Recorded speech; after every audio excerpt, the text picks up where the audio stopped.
Making more friends, I see. But who put her up to it? Which commander? It could be any of many. I don't doubt it for a second.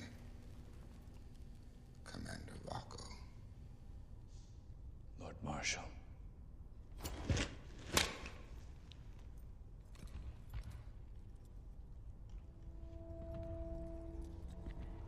They say you lost your nerve, Rocco.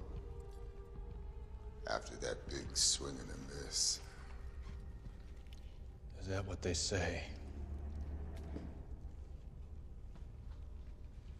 Now what are you gonna do to get that cred back? What's the big play? Something splashy.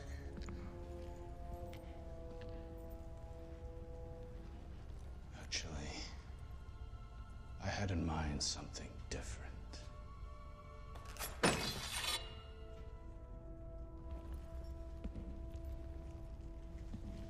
I've been thinking about an early campaign. My very first. I was but a boy. We dropped from the sky and did what necromongers do. Destruction was breathtaking. But then we met resistance. Ferocious like a storm of lions.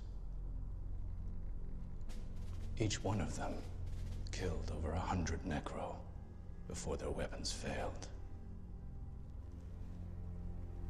And then they killed another 30 more, barehanded. Our firepower and strength in numbers eventually won us the day. I can still see him, the last of those magnificent warriors, standing on a pile of his own. And he looks at me. And I will never forget those eyes.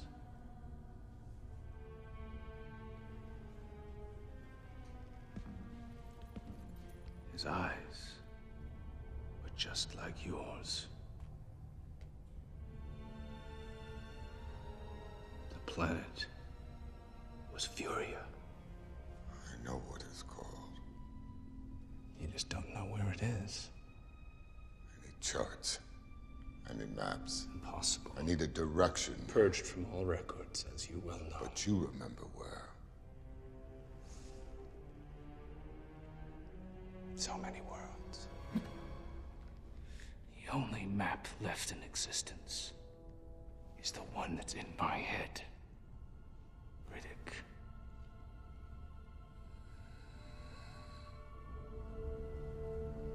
So what do you want? The crown.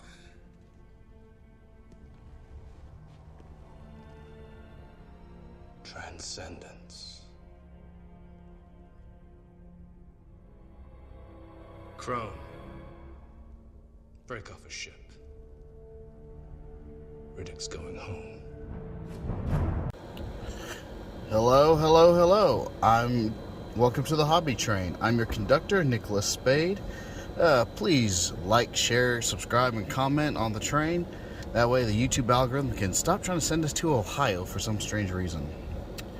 So, I'm going to give you guys a heads up here. This is going to be a two-part video. That's right. It's a two-parter. It's not a one-part. So if all of a sudden it cuts off in half, that's why. And on this train in particular, and the reason why this particular car is going to be cut into two cars is very simply because as in-depth, and this is just a broad overview of the topic, it's very pertinent and on top to the passengers of the car, as well as on top of that, this particular car deals strictly with the actual passenger. It doesn't deal so much with an actual activity. This is one of those cars that are going to deal strictly more with again with the passenger. Obviously, if you notice, I do put out these videos every once in a while, and the reason why excuse me, and the reason why I do that is because some of these cars, I mean, you can go into these hobbies, of course, and you might like to do these hobbies, but these hobbies are to help out personal growth, and so just like with an actual tree or a plant, or any type of growth, cultivation that you're trying to have, you've got to prepare the soil. And that's what these cars are meant to do. That's why we have the car talking about, well, obviously the passenger, this car, as well as the next car, and then the car after that. But it's also to develop some of the other, it's to help break up that, I guess you say, stony soil, or rough soil, of your life in order to give you that personal growth and development.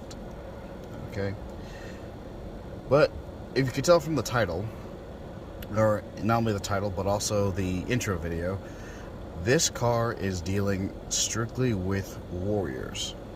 Okay, this is definitely the rough car. And with that being said, we're gonna jump right into it. So we're gonna start out with excuse me, the modern definition of warriors, okay? And of course, this is by Google, so you can literally Google this, and this is what will pull up.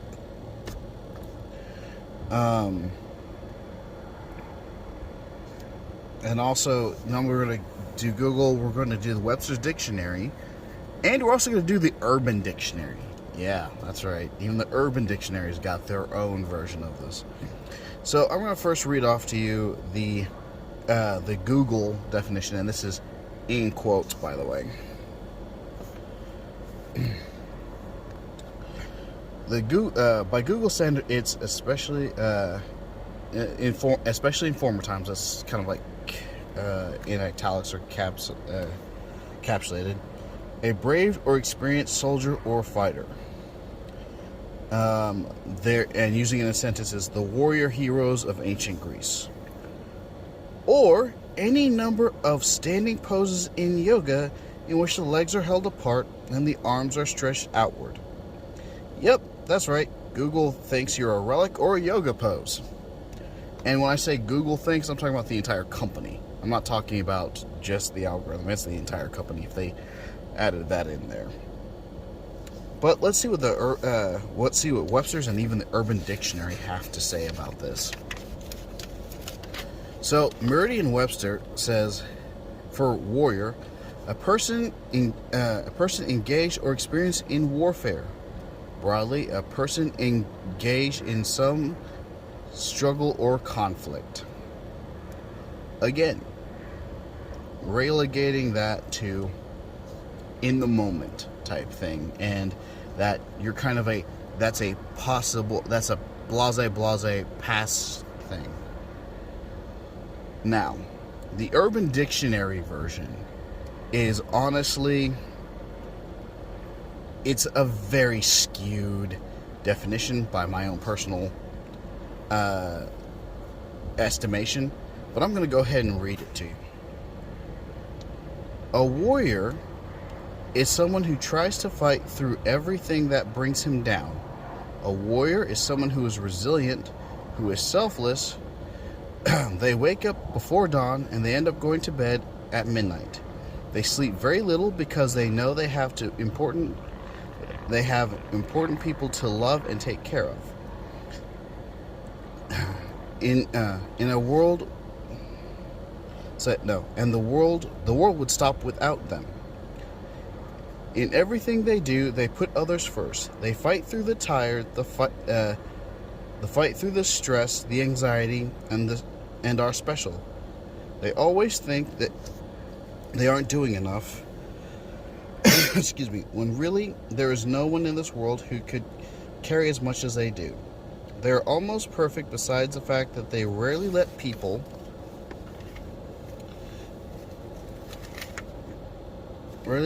take care of them. If you are chosen to take care and love for the warrior, then you are the luckiest person in the world. Like me, I am the luckiest person in the world that gets to love a warrior.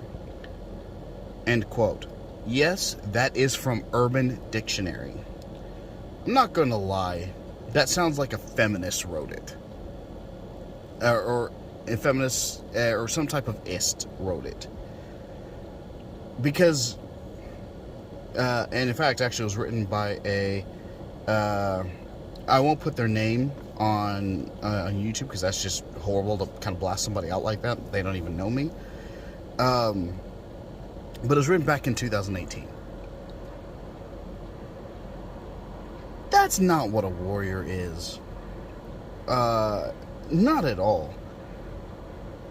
In fact, really, that sounds more like the definition of a workhorse. And I know a lot of you guys, if you've been into the red pill community or maybe just dabbling your toe in it or anything like that, this is unfortunately what a lot of people have relegated other people to, that they need to be a workhorse.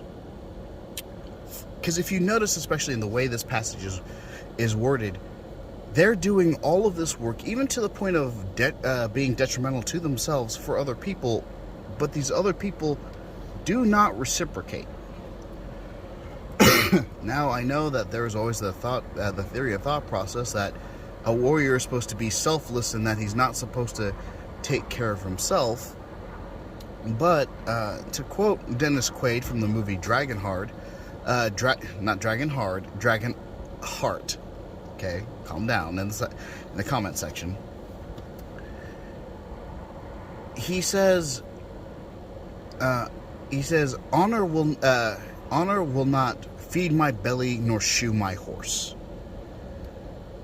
And that was in response to one of the lords basically trying to skirt paying him for doing a service which was killing a dragon. Okay?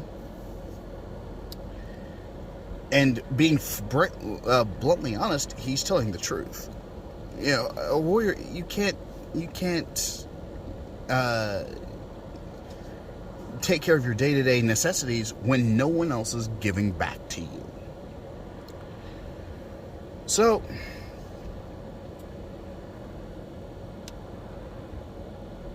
I'm also going to put I'm going to do another video, another car on these guys.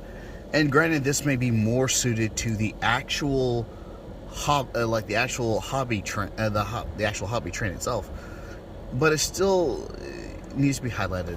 And the thing of it is that society, especially Western society, has confused warriors or tried to replace warriors. In fact, there's an old saying that says, nobody loves a warrior until they're needed.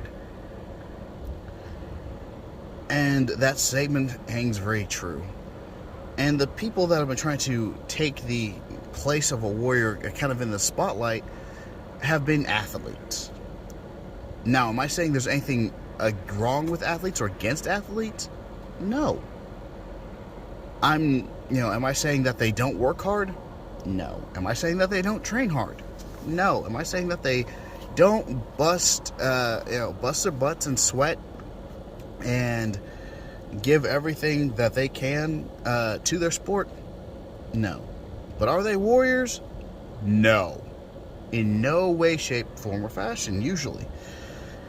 Granted, the traits between warriors and athletes do actually correspond, but in different terms. But they play out to different terms. So they're similar, but very different. Now, here's the thing. Society, of course, tries to get rid of warriors. And the problem is that it's very evident, and we're sorely lacking. Warriors are sorely lacking.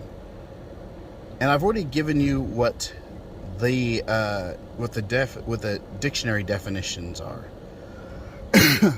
But maybe I should give you really what the actual names of warriors were. And keep in mind, I am not covering every single culture by saying these names. And I'm sorry, I don't think I have enough paper to cover that. But please understand that these are the warriors of around the world. These are their names, these are their titles. They are knight, samurai, Spartan, hoplite, Mameluke, Zulu, Maori, Celtic, Viking, Legionnaire, Assyrian, Goth, and Kasheric. For any of my Indian from India listeners, please forgive me for butchering that. Sorry, I tried my best. These are the names that make warriors. These are the names that were warriors. And one thing that binds all of these names together, all of these excuse me, all of these warrior cultures together, is they all have their own code. A code that, in a sense, it dictates the behavior of the warrior. And it's also these same codes that, oddly enough, dictate in a lot of ways even the behavior and structure and very much the direction of society.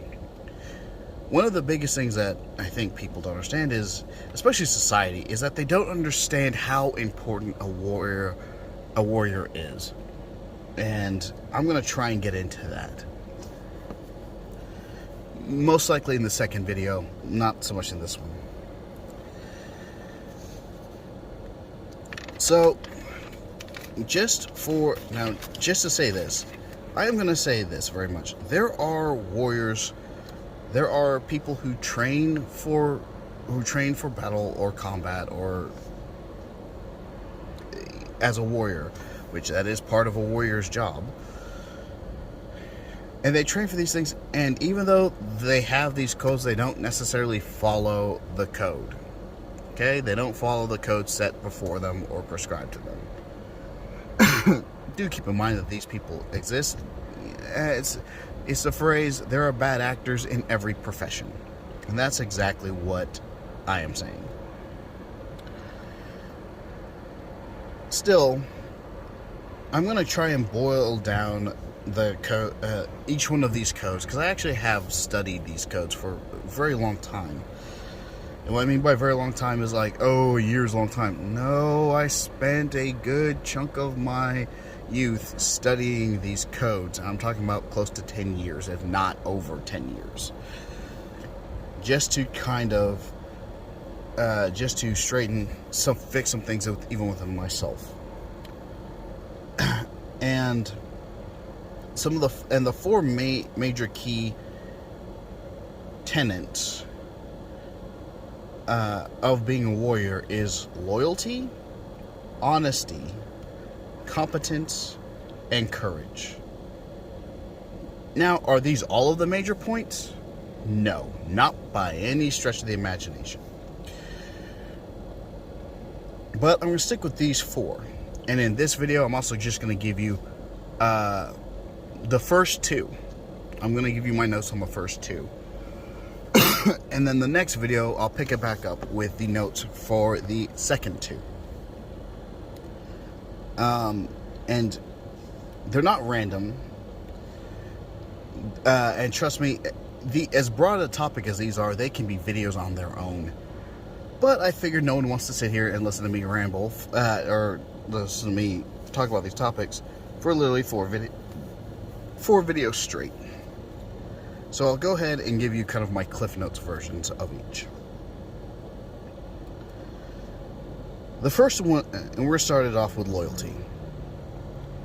And the first one is loyalty, obviously. Now, there is a pop song that says, by Chris Brown, and I'm not sure if it's the title of the song. I don't listen to pop music that often. And it's, these 304s ain't loyal. Okay? Now, am I saying that's a wrong assessment nowadays in society? No, that's not a wrong assessment. A lot of people are just strictly out for themselves. They're only loyal to themselves. And this has been a key factor. For a lot of problems. A lot of your quote-unquote alpha guys, in a sense, the reason why they're able to do some of the things they're able to do, especially with females and everything else, is females, especially whenever they have their way with them, they may have a kid by them and then they just leave them, is because they were only in that relationship for themselves. They were never in that relationship for the other person. And then also, well, let me rephrase. They were in that relationship for themselves and for the persona. And the person that they were with was only in it for their persona and themselves. Now, this does, of course, create competition. And competition for society is a good thing. I'm not going to say anything against it. But competition where there shouldn't be competition is a very bad thing. And in creating a family, that's a very bad thing. You don't want to have competition whenever you're trying to create a family, because at that point in time, it becomes an egotistical battle. Now, any good, competent warrior knows that, guess what?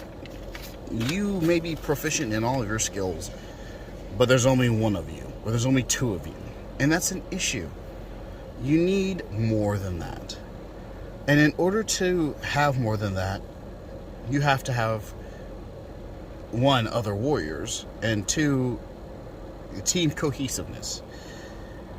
And that's the loose definition of loyalty, but that's not the full definition of loyalty. Because loyalty really is more, it is a deep trust and bond between all parties involved. Notice what I mean, and when I say all parties involved. And these bonds can last for lifetimes. For a lifetime. A lot of the times, in fact, in medieval history, ancient history, loyalty for the lords, they would use it and imply it, especially if it was a young ruler or a very bad ruler. They would use it and apply it as loyalty for themselves, meaning that their warrior, the samurai, the knight, the Celt, they had to be loyal to the Lord, but the Lord didn't necessarily have to be loyal to them. If you're also wondering why a lot of people distrust the government, you just got your answer. It's literally almost an ingrained thing, because it's been going on since the medieval times. And that, of course, is the biggest problem, because usually the Lord before who had their loyalty and won their loyalty, usually that particular person paid loyalty back. If you've ever read the book series Dune, actually, whenever the main character, Paul Atreides, his father is teaching him a little bit about statecraft, and I may put up the video, a video clip of it. I'm not sure if it came out with the latest Dune movie, but he says, we as Atreides, we trade in loyalty. We buy loyalty. What does that mean? He said buy and trade, meaning we give out loyalty, and in turn we get loyalty. We receive loyalty. And that's what that means. That is a very powerful thing, because you may be like the least richest person, but if you have the loyalty of many people, you are far more richer than a lot of millionaires and billionaires. Okay? Now, of course, loyalty is man to man, and it has to, now, how do you get loyalty? Of course, getting loyalty is by building trust. And how do you build trust? It means you give your word and you live up to your word. And that means if someone says to you, hi, can you do this for me? And you say, yes, I can do the task at this time. You go and you do that task at that time. the next time, and whenever you have need and you ask the exact same thing, they should repeat the process that you did. Like, oh, he asked me to do this at this time, I will take care of it at this time. That is how you build loyalty. How you ruin loyalty is by not doing your word. Is by not backing up your word. And believe it or not, even with this type of loyalty is the type of loyalty that has made some of the biggest stories and the most memorable and powerful events. I can't really even describe the words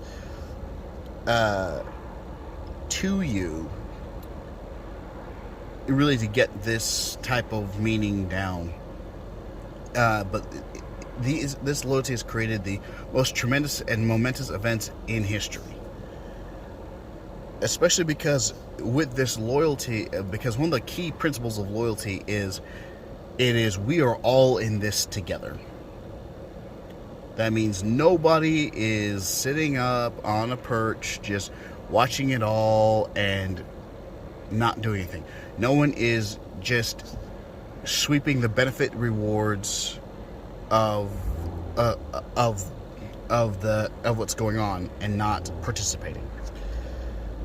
And the two biggest stories that I can come up with, and this is not the Frank Miller. I'm talking about the actual Battle of Thermopylae. This is the 300 Spartans, and then also the 47 Ronin, not the Keanu Reeves movie, but the actual 47 Ronin. Those are the biggest examples of loyalty. For the 300 Spartans, they went to the Hot Gates with King Leonidas, knowing full well that they were just buying time. They knew they were going to die. But it protected Sparta, which was where their main loyalty lied. But their loyalty also lied with their king. With the 47 Ronin in Japan, these were 47 samurai who were employed by a daimyo, a lord. The lord was basically under one of his political rivals. Basically, forced him to commit ritualistic suicide. Okay, and by that, thus disbanding all of these 47 Ronin. So this lord was already dead. They didn't have they shouldn't have had any loyalty to him because he's dead. You can't pay it back. But yet they spend the next 5 to 7 years, 47 of these Ronin, run as matchless samurai. They spent the next 5 to 7 years gathering intelligence, infiltrating this political enemy's castle, and they killed him. And after they killed him, they were all forced to submit seppuku harakiri, which is ritualistic suicide. But they were so loyal, they were loyal even to the point of death and not past. But another tenet of how loyalty is built up is honesty. Shall we? Now, honesty is how you form trust and loyalty. And I'm going to kind of break down honesty in a different manner. I know this video is extremely long. And yes, like I said, this is only just 2 parts of this. But honesty, it goes a lot deeper because it's the truth. It's a baseline, bare bones, brass tacks truth. Like, there's no way around it. So in the short, if you gotta give honesty any real a concept, it's like gravity.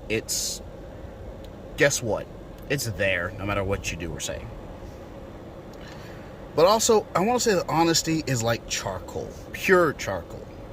Now, just kind of a shameless shameless plug. One, pure charcoal, it burns cleanly, pretty cleanly. Yes, it emits CO2, which is actually that's actually good for the planet if you stop tearing out and ripping out trees. Am I a tree hugger? No, but I do understand the sheer process of needing trees to survive, because they take in carbon dioxide and push out oxygen. Okay? So yes, the carbon dioxide is probably feeding the trees. Not the stoner trees, by the way. But it's just like charcoal. Also, if you want to know how to make charcoal, which is burning wood by a certain method, go check out Big Family Homestead channel for this process. No, he doesn't know I'm doing this. No, I've never met the man. But I saw his video on how to make charcoal, and it was a very good and interesting one. So I figured I needed to give him a shout out. Well, what does that mean? Is that life, whenever we're young and in grade school and in elementary school, that's kind of the fire. That's the furnace, if you will, because your parents are supposed to teach you from the beginning to be honest. Your parents have to teach you how to be honest, but a kid learns how to lie on his own, especially with peer pressure. So, because of that, your parents have to teach you, how to be honest, and of course that's like putting, building up the wood, building up the wood. But it's situations out in school, at playground, and with your friends. Those are the situations that are like the fire. They test your honesty. They test your bravery and your courage. And those are what burn away all of the impurities. That's what kind of, like I said, that's why I liken it to charcoal, because it burns away all of the weak wood, all the weak components, and leaves the hardened core and straight material that's needed to build something. Well, how's charcoal used to build something? Well, whenever you're out in society, this is how you get a reputation of like being a straight shooter, or being an honest man, or an honest woman, honest person, is because all of the little lying stuff has been burned away. And again, that's what charcoal is. And most organizations are, they have to have someone like that in their office. If they don't, well, you get stuff like Enron, the Bernie Madoff, was it? I forget that Bitcoin incident. That's how you get these issues, because those straight shooters are those honest people are usually burned off in a way. And this is also, of course, what helps out when building loyalty, because, well, you got to be honest. But another thing too is that honesty also can be turned and used and burned within yourself internally, and it should be, because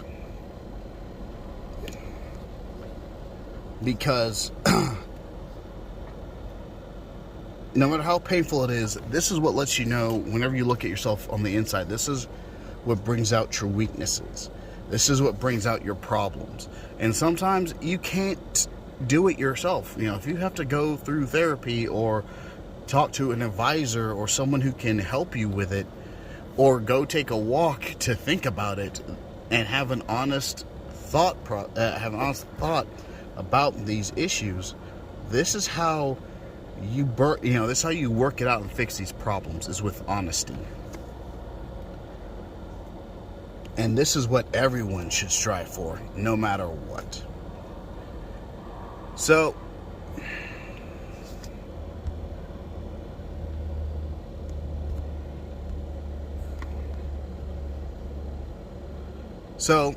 with that being said, those are, for now, the first two traits. This is the first car of the warrior cars. Alright, so that's going to do it for this train. this car, gentlemen. All right, again, I know we're here at your stop. Please, again, like, comment, subscribe, and share, especially even if it's just by word of mouth about this channel. It would really helped me out a lot. I know pretty soon I'll probably have to start looking at getting into different videos, not different videos, but different avenues of delivering these videos, considering that Google is going to start, as probably already on their demonetizing rant. Of course, my videos haven't even got to the point of being monetized at this point, but for future episodes and future cars, I'd like to, at least make something off of my work. So again, please be safe, take care, have a nice one, and the next car will be, again, Warrior Part 2. Have a nice one. I'll see you at the next station.